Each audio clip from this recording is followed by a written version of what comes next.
Hey guys, it's me, Millie, your host. The game scene in Berlin is growing, and it's growing rapidly. There's not only AAA games being created, there's also the indie scene. So in today's episode, I interview Jörg, who's creating and developing a game called the Fermi Paradox.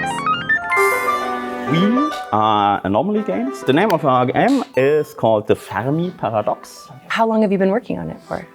Quite a while, actually. I went freelance, Yeah. and I think with went freelance, it was clear I now finally have the flexibility and time to go for it. It was always a project that I thought I can, in the worst case, finish it alone. But then, luckily, I found people who were very excited.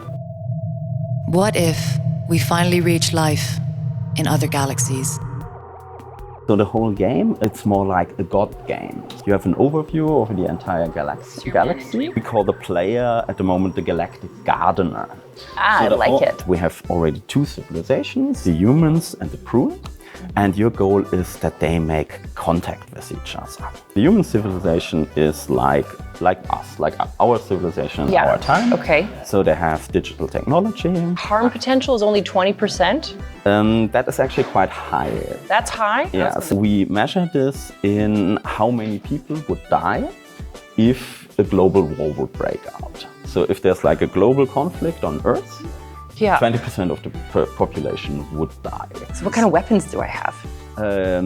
In this game, so the humans have like human-like weapons, so fighter jet, mobilized infantry, and atomic bombs, and all what we have. You can drop a couple atomic bombs. Yeah, that's why. And the other planets have unknown space weapons. You really don't know what's coming at you.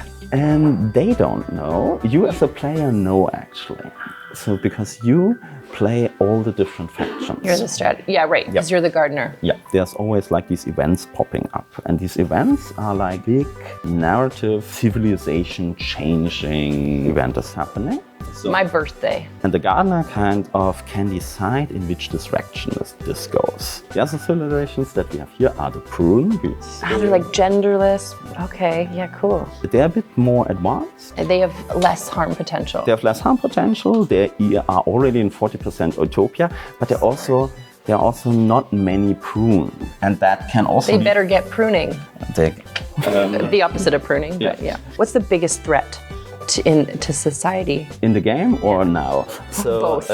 One of the biggest threats is the resources. So right. You can run out of resources. That actually can happen in the game, that if you have a very greedy civilization, it like farms, eats everything up at some point. Because you are a smaller team, what for you is the biggest challenge or the moment that you or struggled with the most in terms of?